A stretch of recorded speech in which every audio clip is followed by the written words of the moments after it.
Sup dudes. It's lunchtime and brings me back. When I was growing up in school, my two favorite things were lunch breaks and my lunchbox. But now that I'm working and I only have an hour for lunch break, I still like to prepare my own lunch and make my own lunchbox. I'm Chef Jonas and I'm going to show you how to make the best, most awesomest lunchbox you're going to make.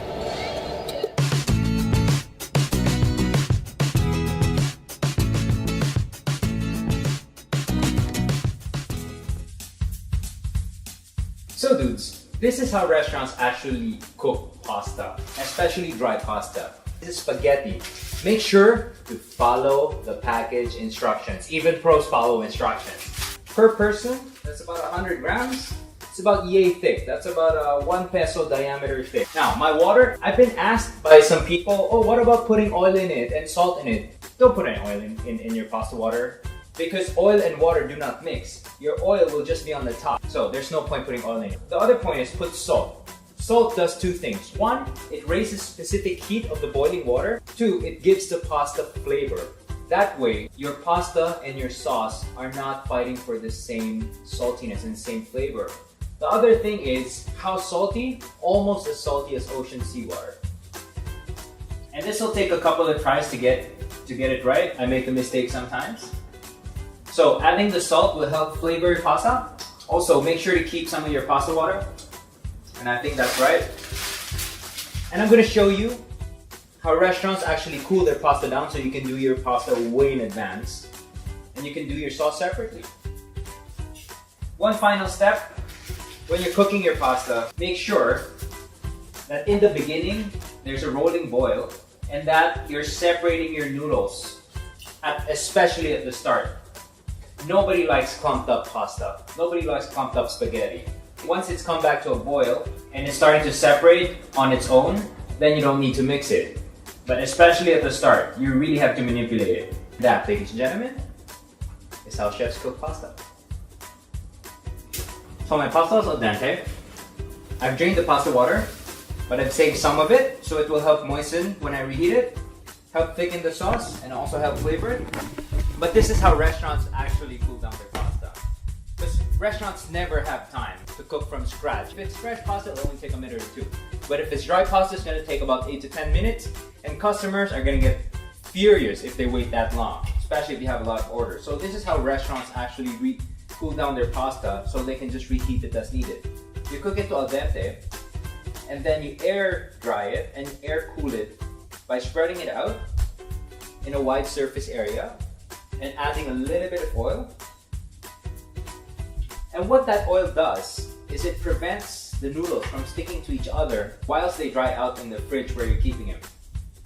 Now, if you put too much, it's going to result in a greasy pasta where the sauce will never stick to the noodles. Now, this works with all kinds of pasta, but in this case, the spaghetti, all you need to do is spread everything out so it cools down fast. I mean, if you keep it just like that, it will clump together.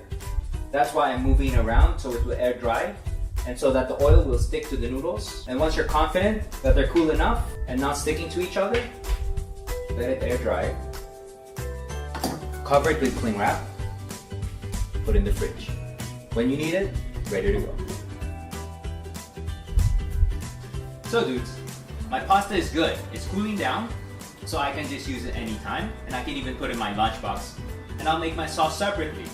Now, this is one of my favorite sauces because from a kid, this is what I used to eat at parties and at fast food joints. It's a sweet kind of Bolognese, and what's unique about it? It's got hot dogs. It's got ham. My favorite things in the world. And cheese and garlic and bay leaf. It's such a Filipino thing to do. If you got a nice hot pan or pot, now with butter. Butter always helps with flavor.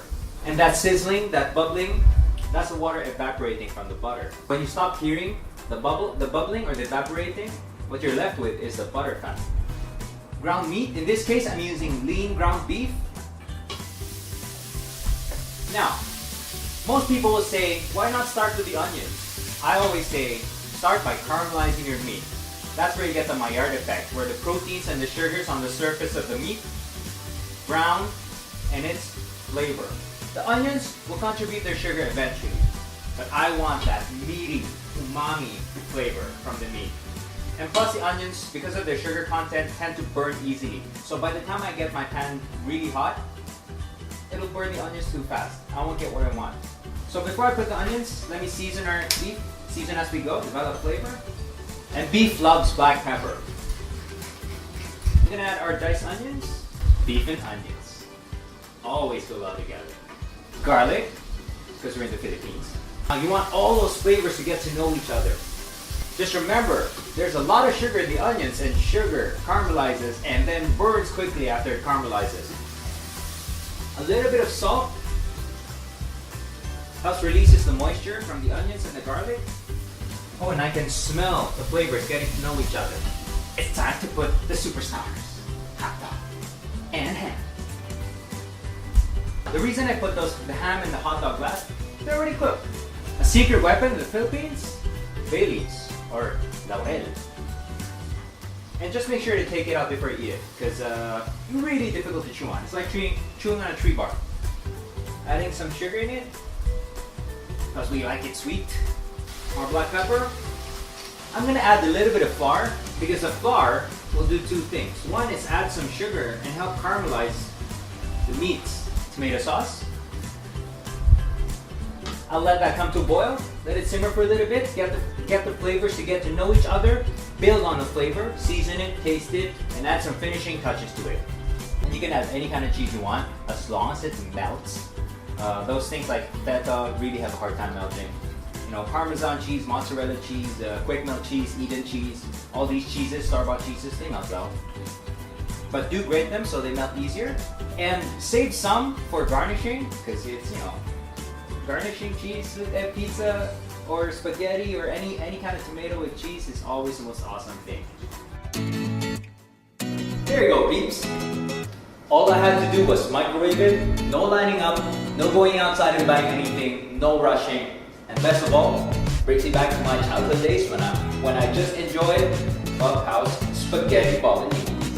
We'd like to thank our friends here at Heidlas, the City Club, for letting us use their pantry and their awesome rooms and kitchen upstairs. For more hacks, for more hijinks, more tips, more recipes, please subscribe here.